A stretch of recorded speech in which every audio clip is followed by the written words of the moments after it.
When you begin your career, remember that nothing can take the place of persistence.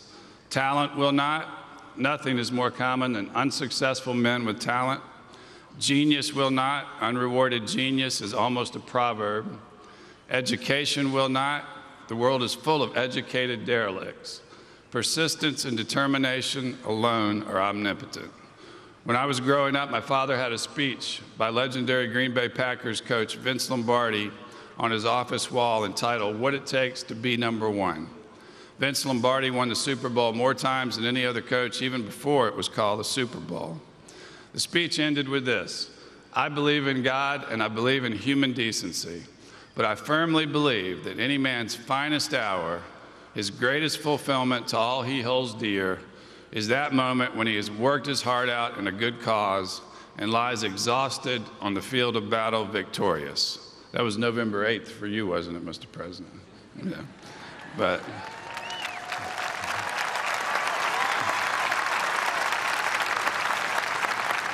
Michael Jordan said, "I've failed over and over again in my life, and that is why I succeed." John Rockefeller said, "Don't be afraid to give up the good to go for the great." And I've always appreciated Pink Floyd's words of wisdom. Don't exchange a walk-on part in the war for a lead role in a cage. You'll have to think about that one for a minute.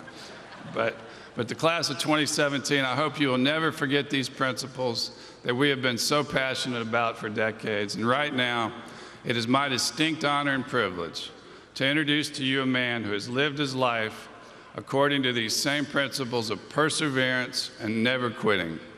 President Donald J. Trump is a man who I greatly admire and who I am proud to call my friend and my president. He is a man who speaks the plain, common-sense truth, a man who has succeeded in business and in politics, defying conventional wisdom to become the 45th President of the United States, as a champion of the average American citizen, including many who felt forgotten and neglected by the establishment. Since his election, I have noticed a new hope and a new optimism sweeping this country. As a country, we needed fresh and bold leadership. President Trump's love for his ordinary Americans and his kindness, generosity, and bold leadership qualities made him the best candidate for the job. Mr. Trump possesses the resolve to put his country first and to never give up in a world that is increasingly hostile to our values. Instead of another professional politician, the American voters wisely chose a successful businessman to lead this country. But Donald Trump offers more than just business acumen. He's a man with wonderful and successful children who love their father, a man who is personable and who actually relates to the common man. President Trump was willing to risk his business empire, his comfortable lifestyle, his reputation, and his family was willing to sacrifice their privacy, all for the country they loved and for the benefit of the American people. President Trump's actions in the last 4 months speak for themselves. He reaffirmed this nation's support for the state of Israel. He appointed a conservative, strict constructionist, pro-life justice to the Supreme Court. He appointed more men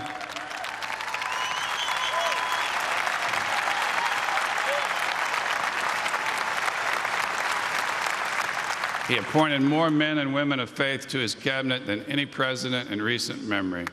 He bombed those in the Middle East who were persecuting and killing Christians. And earlier he chose Mike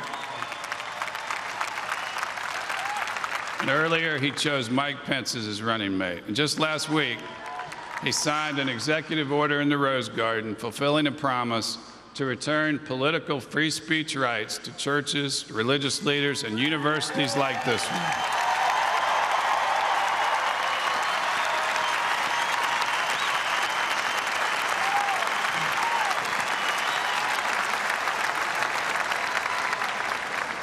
Repealing the Johnson Amendment was the first issue he mentioned to me at the beginning of his campaign, and last week he proved that he is a man of his word. I do not believe that any president in our lifetimes has done so much that has benefited the Christian community in such a short time span than Donald Trump. President Trump ventured into politics at a time when our nation has never been more polarized. He deserves our respect and admiration for enduring relentless and often dishonest attacks from the media, the establishment on the left and the right, and from academia. President Trump's attackers need to heed the words of Thomas Jefferson, who lived here in Central Virginia. He said, "I never considered a difference of opinion in politics, in religion, or in philosophy as cause of withdrawing from a friend." Our president's enemies need to once again begin practicing the tolerance that they so often preach. President Trump and Dr. Hawkins, please join me at the podium.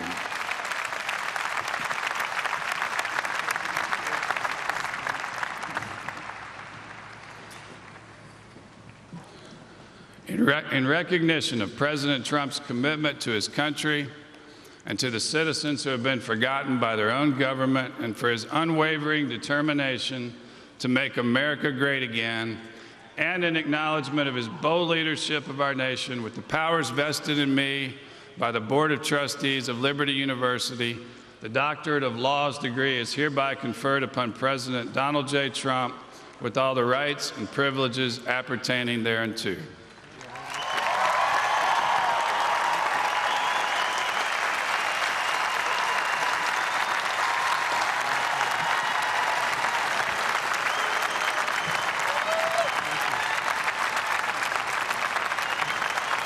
Now to deliver our 44th commencement address, join with me in welcoming back to Liberty University, President Donald J. Trump.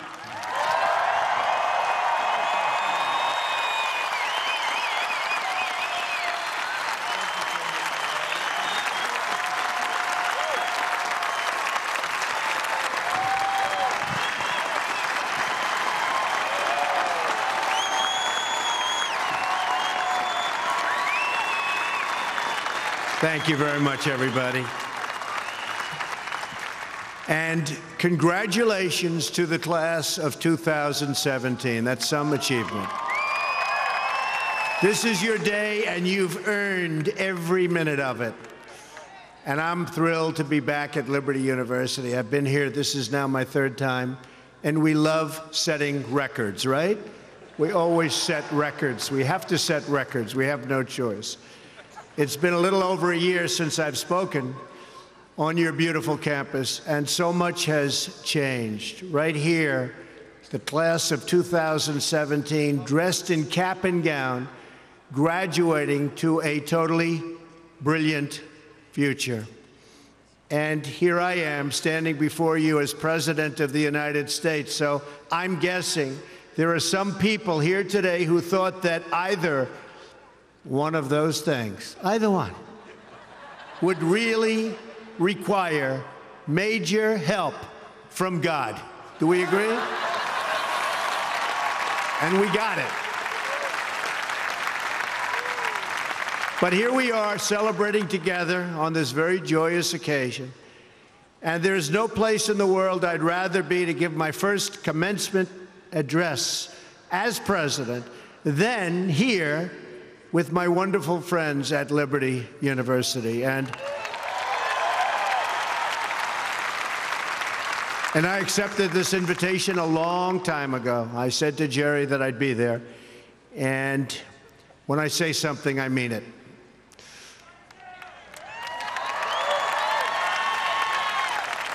I want to thank President Jerry Falwell and his incredible wife, Becky. Stand up, Becky. For their kind words, their steadfast support, and their really wonderful friendship. Let me also extend our appreciation to the entire Falwell family.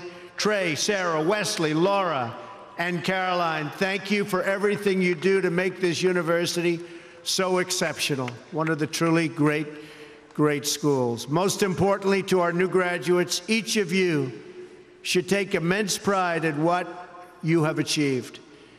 There's another group of amazing people we want to celebrate today, and they are the ones who have made this journey possible for you. And you know who that is?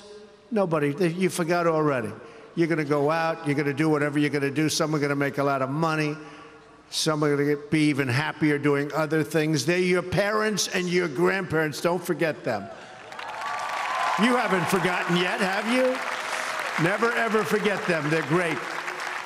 And especially this weekend, let's make sure we give a really extra special thanks to the moms. Don't forget our moms, because graduates, today is your day. Today is your day. But in all of this excitement, don't forget that tomorrow is Mother's Day, right? I had a great mother. She's looking down now, but I had a great mother. I always loved Mother's Day. We're also deeply honored to be joined by some of the nearly 6,000 service members, military veterans, and military spouses who are receiving their diplomas today. Would you please stand? Please stand. Wow.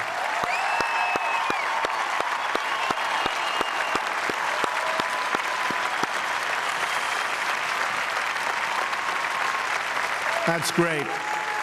Thank you very much. Great job.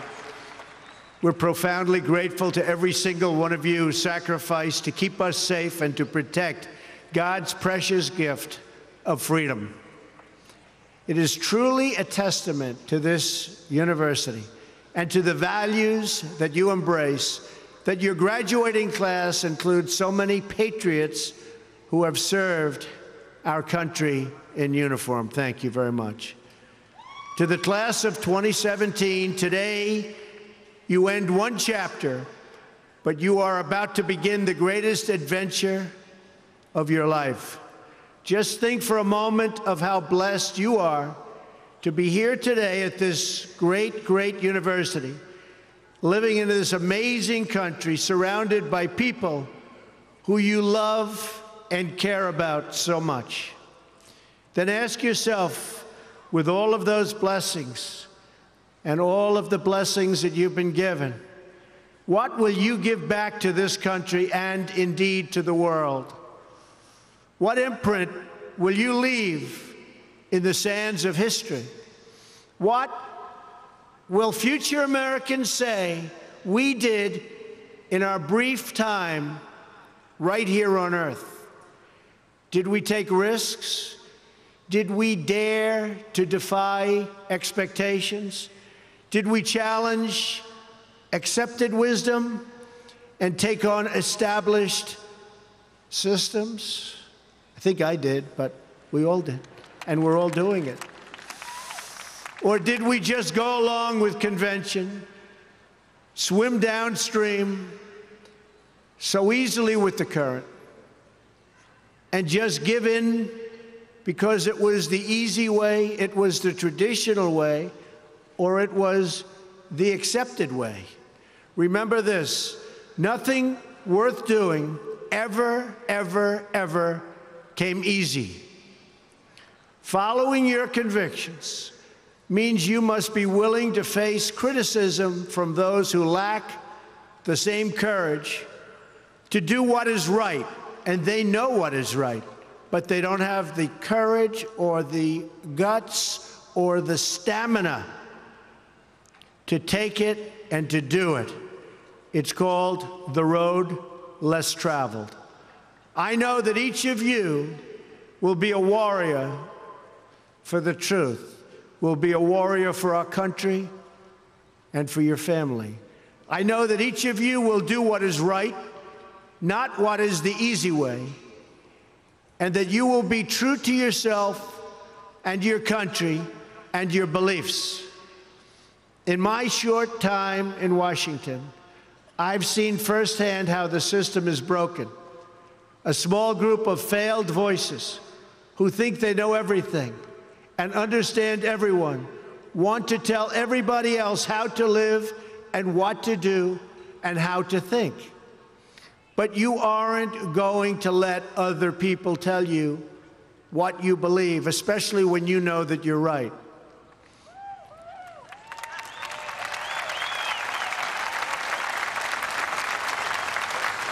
And those of you graduating here today who have given 500,000 hours of charity last year alone, unbelievable amount of work and charity, and few universities or colleges can claim anything even close. We don't need a lecture from Washington on how to lead our lives. I'm standing here looking at the next generation of American leaders. There may very well be a president or two in our midst. Anybody think they're going to be president? Raise your hand. In your hearts are inscribed the values of service, sacrifice, and devotion.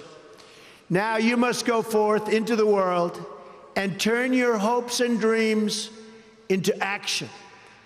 America has always been the land of dreams because America is a nation of true believers.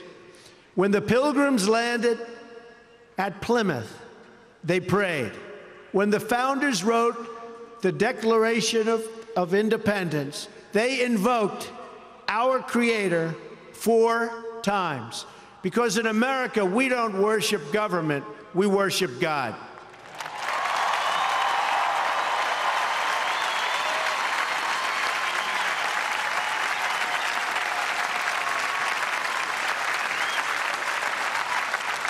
That is why our elected officials put their hands on the Bible and say, "So help me God," as they take the oath of office. It is why our currency proudly declares, "In God we trust." And it's why we proudly proclaim that we are one nation under God every time we say the Pledge of Allegiance.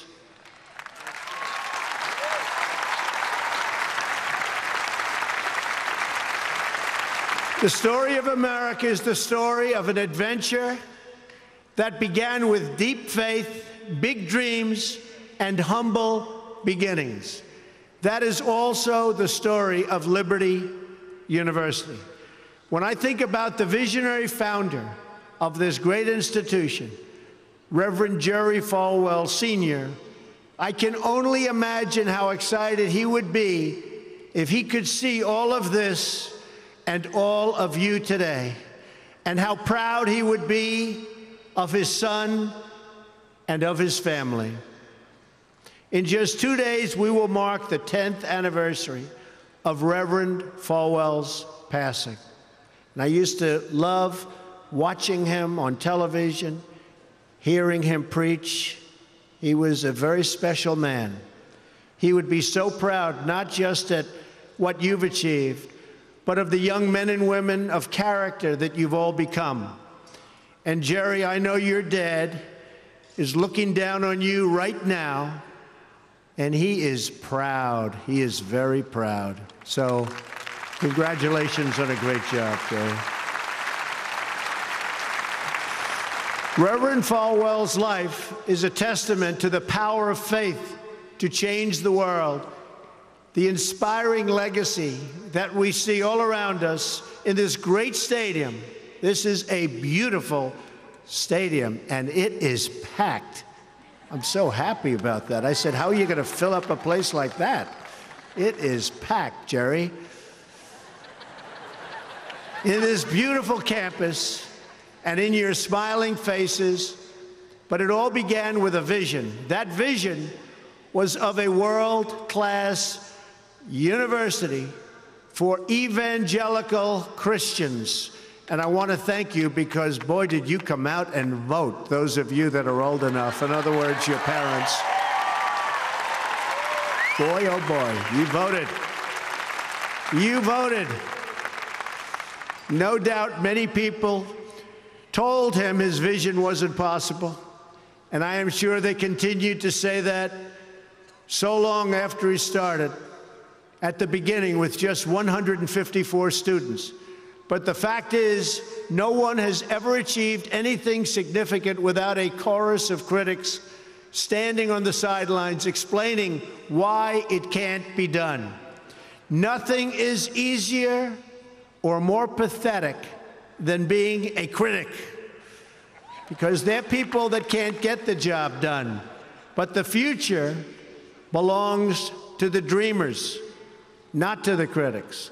The future belongs to the people who follow their heart no matter what the critics say, because they truly believe in their vision. At Liberty, your leaders knew from the very beginning that a strong athletic program would help this campus grow so that this school might transform more lives.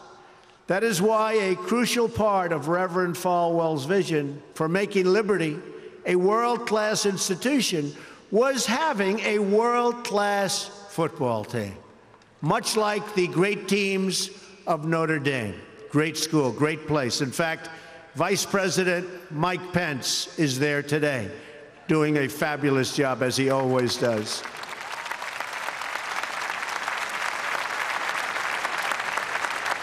A few years ago, the New York Times even wrote a story on the great ambitions of the Liberty Flames. That story prompted a longtime president of another school to write a letter to Jerry. It's a letter that Reverend Falwell would have been very, very pleased to read. Jerry tells me that letter now hangs in the wall in the boardroom of your great university. It came from the late Father Theodore Hesburgh, who was the beloved president of the University of Notre Dame 35 years ago. Like this school's founder, he was a truly kind-hearted man of very, very deep faith.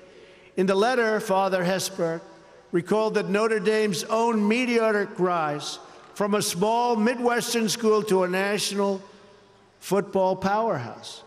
And then he wrote something so amazing and generous. He wrote, "I think you are on that same trajectory now, and I want to wish you all the best and encourage you from the starting and from being able to start very small and arriving in the big time. Thanks to hard work, great faith, and incredible devotion, those dreams have come true. As of February of this year, the Liberty Flames are playing in the FBS, the highest level of competition in NCAA football." Don't clap. That could be tough. Don't clap. That could be tough. I'm a little worried. I don't want to look at some of those scores here. Jerry, are you sure you know what you're doing here? Those other players are big and fast and strong, but I have a feeling you're going to do very well, right? From the most humble roots, you've become a powerhouse in both education and sports.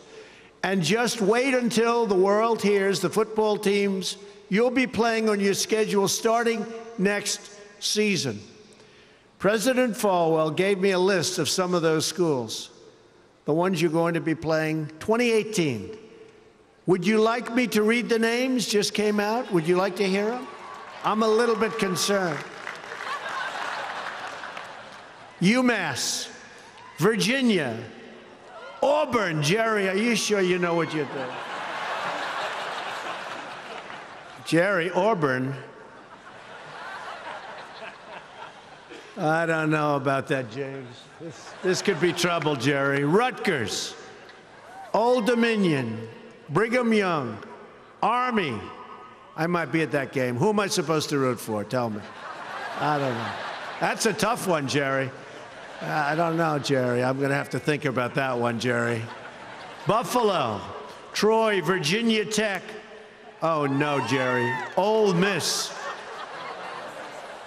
And Wake Forest. Those are really top schools. That's maybe in 4 or 5 years I'll come to a game, right? You'll build it up.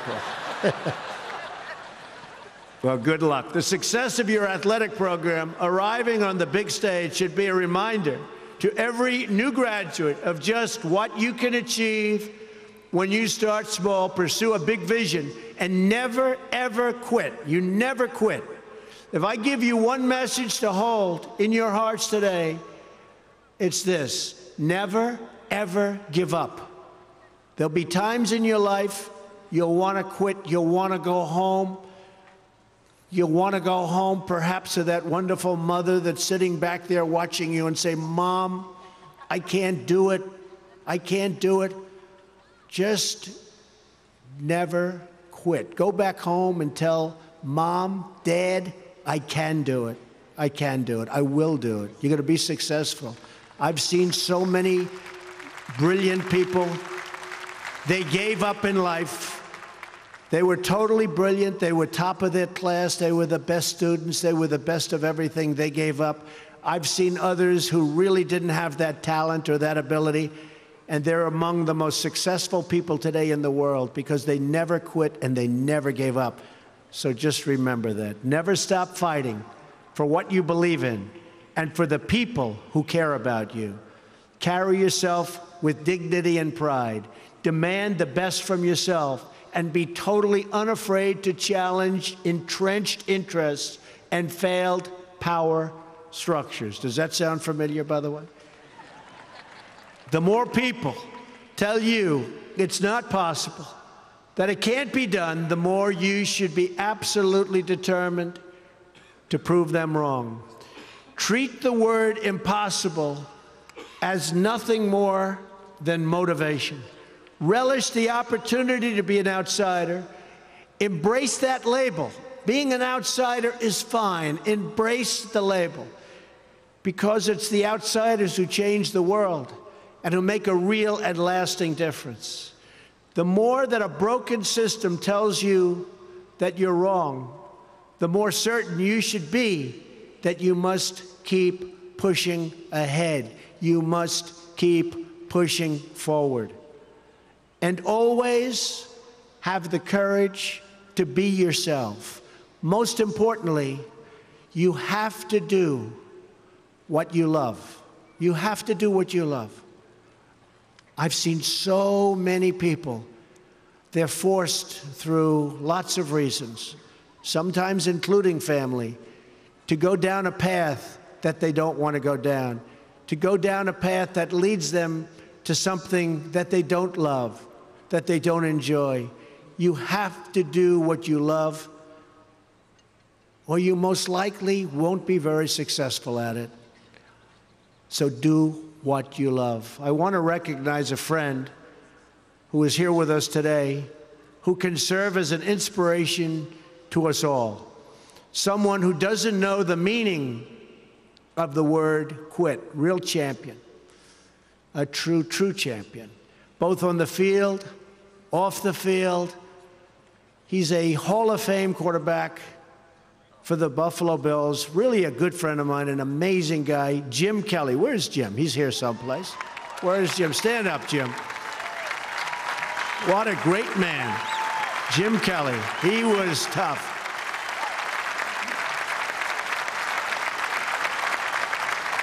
Jim, do you have any idea how much money you'd be making today? They'd hit Jim, it was like tackling a linebacker. They'd hit Jim, 4 guys, 5 guys that weighed 320, and he'd just keep going down the field. He was much more than a quarterback. He had tremendous heart, and he knew how to win. Jim is tough, and his toughest fight of all was that he beat cancer not once but twice.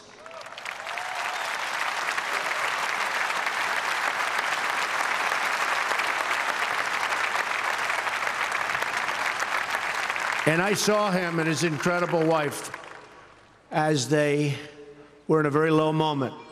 Jill, very, very low moment. And it was amazing the way they fought. It didn't look good. I would have said, maybe it's not going to happen. But there was always that hope because of Jim and Jim's heart. But I want to just say it's great to have you here today, Jim, and these people are big, big fans. And if you could get a young version of Jim Kelly, you'll be beating a lot of teams, Jerry. So, interestingly, though, I said, I wonder what Jim's doing here. His daughter, Erin, crosses the goal line to you and today with you. So, Erin, stand up. Where are you, Erin? Where is Erin? Congratulations, Erin. Congratulations. Graduating from Liberty. Great choice. Thank you. Liberty University is a place where they really have true champions. And you have a simple creed that you live by, to be really champions for Christ. Whether you're called to be a missionary overseas, to shepherd a church, or to be a leader in your community, You are living witness of the gospel message of faith, hope, and love. And I must tell you, I am so proud as your president to have helped you along over the past short period of time. I said I was going to do it, and Jerry, I did it. And a lot of people are very happy with what's taken place, especially last week. We did some very important signings. Right, James? Very important signings. America is better when people put their faith into action. As long as I am your president, no one is ever going to stop you from practicing your faith or from preaching what's in your heart.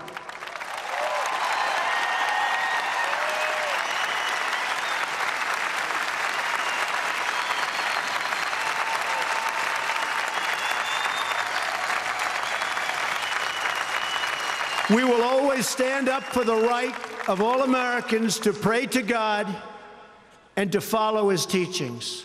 America is beginning a new chapter.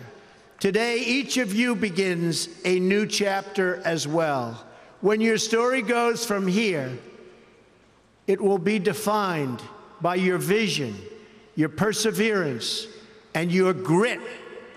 That's a word Jim Kelly knows very well, your grit.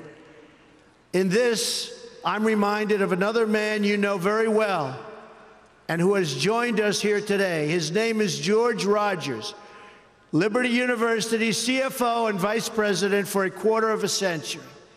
During World War II, George spent 3.5 years as a prisoner of war. He saw many of his fellow soldiers die during the Bataan Death March.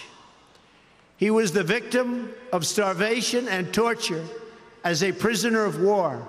When he was finally set free, he weighed just 85 pounds and was told he would not live past the age of 40. Today, George is 98 years old.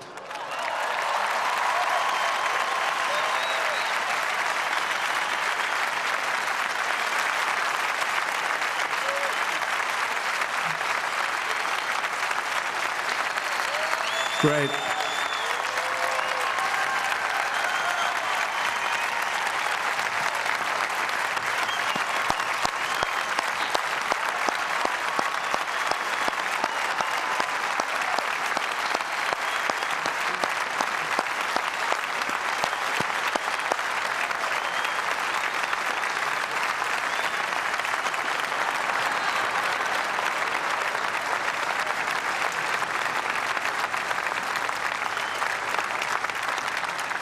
That's so great, George. If anyone ever had reason to quit, to give in to the bitterness and anger that we all face at some point, to lose hope in God's vision for his life, it was indeed George Rogers. But that's not what he did. He stood up for his country. He stood up for his community. He stood up for his family, and he defended civilization against a tide of barbarity, the kind of barbarity we're seeing today and we've been witnessing over the last number of years. And I just want to tell you, as your president, we are doing very, very well in countering it. So you just hang in there. Things are going along very, very well. You'll be hearing a lot about it next week from our generals. Things are going along very, very well. Through it all, he kept his faith in God, even in the darkest depths of despair. Like so many others of his generation, George came home to a nation full of optimism and pride and began to live out the American dream.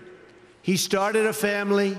He discovered God's plan for him and pursued that vision with all his might, pouring his passion into a tiny college in a place called Lynchburg, Virginia. Did you ever hear of that? Lynchburg?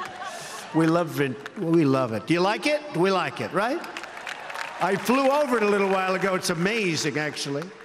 What started as a dream with a few good friends, he helped shepherd into the largest Christian university in the world.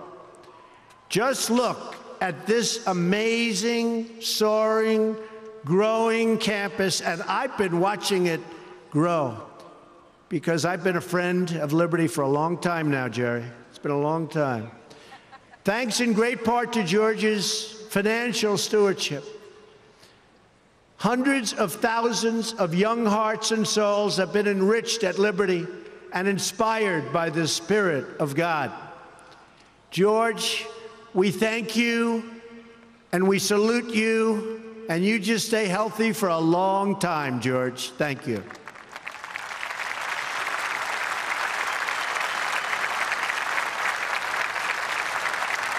Now it falls on the shoulders of each of you here today to protect the freedom that patriots like George earned with their incredible sacrifice.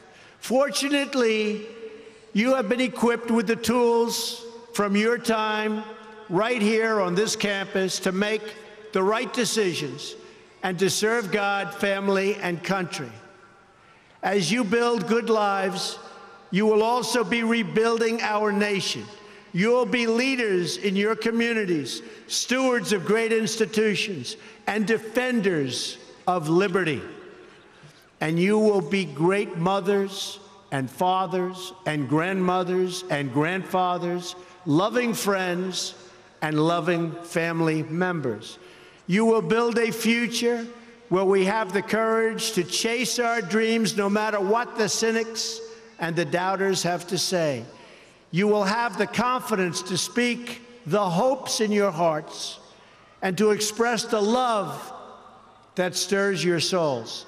And you will have the faith to replace a broken establishment with a government that serves and protects the people.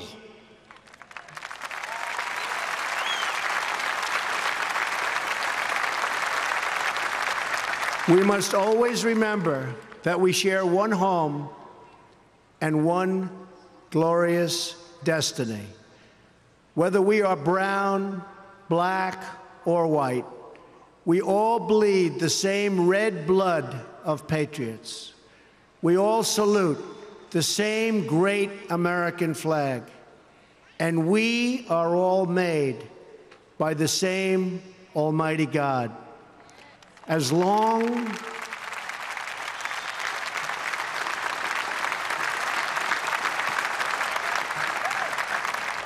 as you remember what you have learned here at Liberty, as long as you have pride in your beliefs, courage in your convictions, and faith in your God, then you will not fail.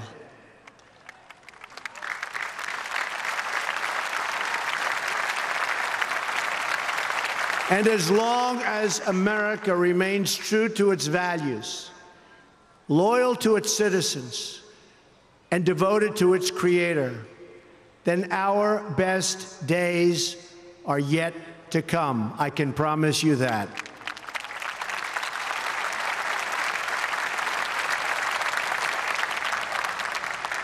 This has been an exceptional morning.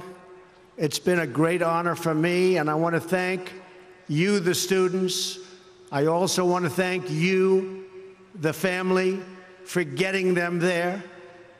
And I want to thank and congratulate Liberty. May God bless the class of 2017. May God bless the United States of America.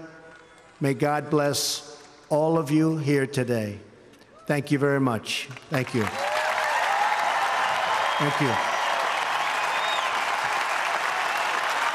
Thanks.